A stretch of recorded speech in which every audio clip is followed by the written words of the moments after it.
सत्यमेव जयते, सत्यमेव जयते। भारत सरकार परमाणु ऊर्जा विभाग, भारी पानी बोर्ड, अजा अजजा एवं अपीव बैकलॉग रिक्तियों को भरने के लिए विशेष भर्ती अभियान। आप सोच रहे होंगे क्या बोले जा रहे हैं, भापा बो अजा अजजा एवं अपीव क्या है ये। तो इन्होंने काफ़ी अच्छी हिंदी यहाँ पर लिखी हुई है, एकदम प्योर हिंदी। तो इसमें लगेगा टाइम, क्योंकि हर बात को करना पड़ेगा एक्सप्लेन। हमारी आदत इंग्लिश को पढ़ पढ़ कर हो चुकी है ख़राब। जब कोई असली हिंदी में एक नोटिफिकेशन आता है तो उसको पढ़ना हो जाता है और समझना हो जाता है काफ़ी मुश्किल। इतना काफ़ी ज़्यादा मुश्किल भी नहीं है, लेकिन थोड़ी बहुत परेशानी होती है। तो इसको समझते हैं इंग्लिश में।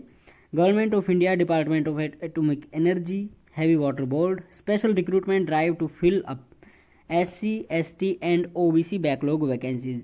इन तीनों कैटेगरी में वैकेंसी हैं। वैकेंसी एडवर्टीजमेंट नंबर है HWB 1/2021। सबसे पहले जानते हैं लास्ट डेट। तो लास्ट डेट इसकी है 2 अगस्त 2021।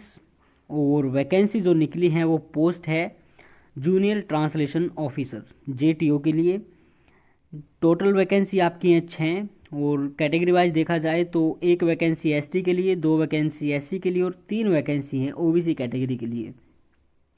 समझते हैं एजुकेशन आपकी क्या होनी चाहिए ताकि आप इसके लिए एलिजिबल हों। तो एजुकेशन आपकी जो होनी चाहिए वो है मास्टर डिग्री। अगर आपके पास हिंदी में है तो ग्रेजुएशन में मेन सब्जेक्ट आपका इंग्लिश होना चाहिए। याद रहे इसको, इतना नज़रअंदाज न करें। कभी ये सोच ली कि SSC की तरह इनका क्राइटेरिया, इनका थोड़ा अलग है। SSC में होता है कि आपके पास अगर मेन सब्जेक्ट भी नहीं है तो इलेक्टिव सब्जेक्ट हो, वो भी नहीं है तो मीडियम ऑफ एग्जामिनेशन वो होना चाहिए आपका। लेकिन यहाँ पे मेन सब्जेक्ट ज़रूरी है। आगे है कि अगर आपके पास हिंदी इंग्लिश में डिग्री नहीं है लेकिन MA की डिग्री है तो आपका दोनों इंग्लिश और हिंदी मेन सब्जेक्ट होने चाहिए डिग्री लेवल पर। यानी बैचलर डिग्री आपकी पास कोर्स से होनी चाहिए, उसी में होते हैं दोनों मेन सब्जेक्ट। आगे इन्होंने कहा है तो master degree of a recognised university in any subject with Hindi English medium and English Hindi as a main subject at degree level. यानी मास्टर डिग्री अगर आपके पास हिंदी मीडियम में है तो इंग्लिश सब्जेक्ट आपका डिग्री लेवल में होना चाहिए मेन सब्जेक्ट। और इंग्लिश में मास्टर डिग्री है इंग्लिश मीडियम में तो हिंदी मेन सब्जेक्ट आपका डिग्री लेवल पर होना चाहिए। आगे कहते हैं master degree in Hindi English, यानी हिंदी और इंग्लिश, मैं इसको इकट्ठा ही पढ़ रहा हूँ। और in any other subject with Hindi और इंग्लिश मीडियम विद इंग्लिश और हिंदी एज मेन सब्जेक्ट और a medium of examination eight degree level. यहाँ पे इन्होंने ये भी कहा है कि अगर आपके पास डिग्री लेवल पर मीडियम ऑफ एग्जामिनेशन हिंदी या इंग्लिश रहा है, यानी इंग्लिश अगर आपके पास मास्टर डिग्री है या फिर इंग्लिश मीडियम में मास्टर डिग्री है, तो आपके पास क्या होना चाहिए, डिग्री लेवल पर हिंदी मीडियम होना चाहिए। और हिंदी मीडियम में आप अगर आपके पास मास्टर डिग्री है तो इंग्लिश मीडियम आपका डिग्री लेवल पर होना चाहिए। अगर आपके पास इनमें से भी कुछ भी नहीं है तो अंतिम इन्होंने बात कही है bachelors degree with Hindi and English as main subjects और either of the two as medium of examination and, यानी अगर आपके पास हिंदी और इंग्लिश मेन सब्जेक्ट है या फिर इनमें से ऐसा नहीं है तो आपके पास क्या होना चाहिए, दोनों आपके मीडियम ऑफ एग्जामिनेशन हो and the other as a main subject plus recognised diploma certificate course in translation. यानी यहाँ पर एक बड़ी छूट है। अगर आपके पास बैचलर डिग्री है मास्टर डिग्री नहीं है तो आपके पास जो पोस्ट ग्रेजुएट डिप्लोमा या सर्टिफिकेट ट्रांसलेशन में होता है, जो English to Hindi and Hindi to English होता है, तो उनको यहाँ पर छूट मिलती है। बहुत ही अच्छा सुनहरा मौका है। जिन्होंने ऐसा किया है कि उन्होंने बैचलर डिग्री के बाद, कई बार क्या होता है कि लोग मास्टर डिग्री भी करने लगते हैं और साथ में डिप्लोमा भी करने लगते हैं, लेकिन होता ही है कि डिप्लोमा 1 साल में होता है और मास्टर डिग्री 2 साल में होती है। तो जिनका 1 साल में डिप्लोमा हो चुका है तो उनको मास्टर डिग्री दिखाने की ज़रूरत है नहीं, अगर उनके पास ये इनकी जो कंडीशन है वो फुलफिल करते हैं तो। अगर आपके पास डिप्लोमा या सर्टिफिकेट कोर्स ट्रांसलेशन में नहीं है तो आपके पास होना चाहिए ट्रांसलेशन में एक्सपीरियंस जो 2 साल का हो, वो सेंट्रल और स्टेट गवर्नमेंट ऑफिस का होना ज़रूरी है। तो ये समझ लीजिए आप एक बार फिर से, आप इसको ध्यान से पढ़ लें। आगे चलते हैं age limit age on closing date of application.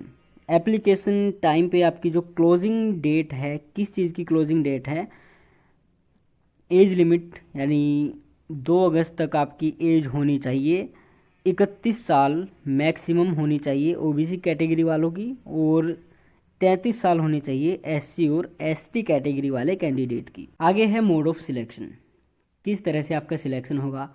तो मोड ऑफ सिलेक्शन होगा आपका written test in level 1 and 2 as detailed below. तो पहला जो आपका टेस्ट होगा वो होगा ऑब्जेक्टिव टेस्ट, जिसमें आपकी आएगी general Hindi, general English, general intelligence and reasoning and quantitative aptitude. 100 questions in bilingual होंगे, अच्छी बात है, हिंदी एंड इंग्लिश। ड्यूरेशन होगी आपकी 2 घंटे की। Minimum pass percentage in each level shall be as follows.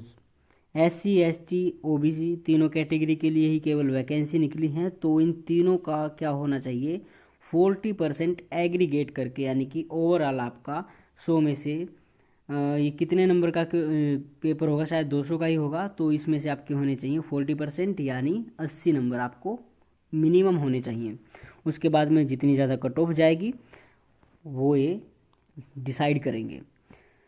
और आगे इन्होंने बताया है कि in the event where large number of candidates obtain the minimum qualifying marks in level 1 examination the candidates will be short listed for the level 2 examination. यानी इन्होंने बताया है कि मिनिमम क्वालिफाइंग मार्क्स जो लेवल 1 में प्राप्त करेगा जो बच्चे वहाँ पे क्या किया जाएगा, लेवल 2 एग्जामिनेशन के लिए उनको बुलाया जाएगा। For shortlisting of candidates, marks secured by the candidates will be arranged in descending order up to the minimum qualifying marks as mentioned above। तो ये डिसेंडिंग ऑर्डर में आपसे कहेंगे कि यानी कि आपकी जो कट ऑफ आपकी बनेगी वो डिसेंडिंग ऑर्डर में ही बनेगी। सबसे ज़्यादा आपके हिंदी में होनी चाहिए, फिर इंग्लिश, फिर जनरल इंटेलिजेंस एंड रीजनिंग, फिर क्वांटिटेटिव एप्टीट्यूड। तो अच्छी बात है, इंग्लिश हिंदी की आपकी अच्छी तैयारी होनी चाहिए, बाकी और की भी ज़रूरी है। तो separate marks list will be prepared for SC ST OBC PH and 1 common list for all the candidates who appeared in level 1 examination. Obtaining the minimum qualifying marks alone does not entitle a candidate to be called for the level 2 examination. तो इन्होंने बता दिया है कि केवल qualifying marks प्राप्त करने पर ही आपको लेवल 2 के लिए शॉर्टलिस्ट नहीं किया जाएगा। Shortlisting of candidates on the basis of level 1 examination will be in the ratio of 1:0, that is, for every single vacancy 20 candidates will be called for the level 2 examination। यानी हर vacancy के लिए 20 candidates को बुलाया जाएगा। तो यहाँ पे आप हिसाब लगा सकते हैं, ओबीसी के कैंडिडेट जितने बुलाए जाएंगे वो होंगे 60 कैंडिडेट्स, और एसटी के होंगे केवल 20 और एससी के होंगे 40, क्योंकि 1 2 3 इनमें vacancy. If there is more than 1 candidate with the same cut off mark while short listing in the case of 1:0 then all the candidates with the same mark will be short listed for level 2 examination. तो कहा गया है कि कई बार क्या होता है, दोनों बच्चों के सेम मार्क्स हैं या फिर कई ज़्यादा कैंडिडेट्स के सेम मार्क्स हैं, तो सभी को बुला लिया जाएगा, ये अच्छी बात है। आगे इन्होंने बताया है कि लेवल 2 में क्या होगा। Descriptive written test consisting of 2 papers, paper 1 and paper 2। तो लेवल 2 में भी भाई साहब बहुत हार्ड होने वाला है, 2 पेपर होंगे इसमें। तो पेपर 1 में क्या होगा, translation of paragraphs from Hindi to English.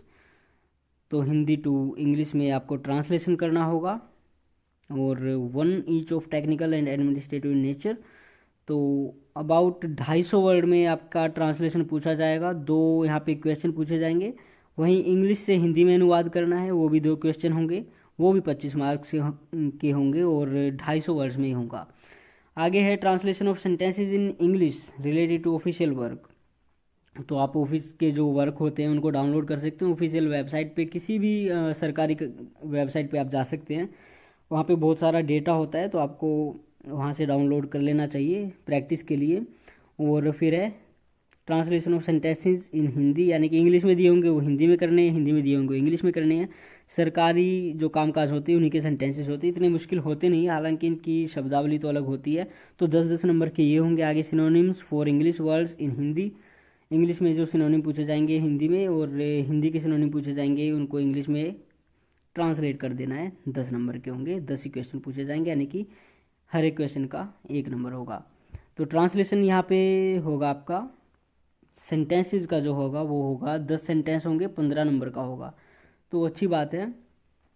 आगे पेपर 2 में तो ड्यूरेशन जो पेपर 1 था वो उसकी है 3 घंटे में 100 नंबर का पेपर है। काफ़ी अच्छा पेपर है, इतना मुश्किल नहीं है। 250 वर्ड का ट्रांसलेशन ज़्यादा नहीं होता है, और जो सेंटेंसेस होते हैं वो भी छोटे ही होते हैं, आसान होते हैं, और सिनोनिम्स भी ठीक है। लेकिन मुझे लगता है आपका इसमें काफ़ी ज़्यादा टाइम बच जाएगा, लेकिन टाइम आपको ज़्यादा से ज़्यादा टाइम देना है ट्रांसलेशन में। कई बार बोलते हैं कि ट्रांसलेशन में ज़्यादा टाइम नहीं देना, लेकिन ट्रांसलेशन आपको सोच समझ कर करना चाहिए।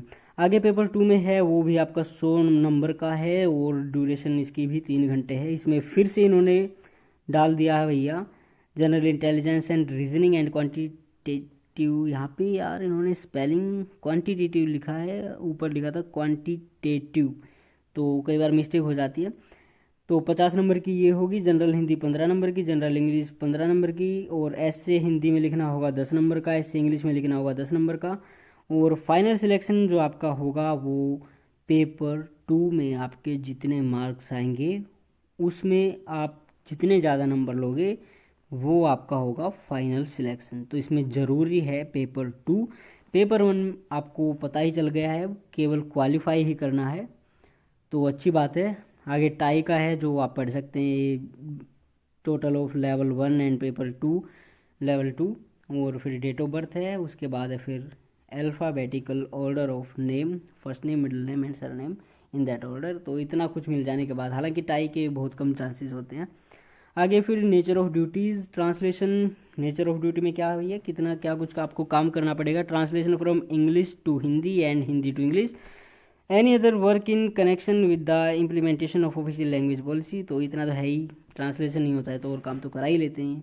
आगे जनरल इंस्ट्रक्शंस हैं, इनको आप अच्छी तरह से पढ़ लीजिए। इस नोटिफिकेशन का लिंक भी हमने वीडियो के डिस्क्रिप्शन में डाल रखा है, और फीस इन्होंने बताई नहीं है, तो सीधी सी बात है फीस इसमें है ही नहीं। तो आप एक बार इनको अच्छी तरह पढ़ लेना कि क्या कॉपी वगैरह आपको ले जानी है, क्या कुछ करना है अप्लाई करने से पहले, और ठीक है। और तो बाकी सब कुछ फिट है। भत्ता भी मिलेगा SC ST कैंडिडेट को, OBC वाले अपने आप जाना है आपको, और SC ST कैंडिडेट को मिलेगा भत्ता।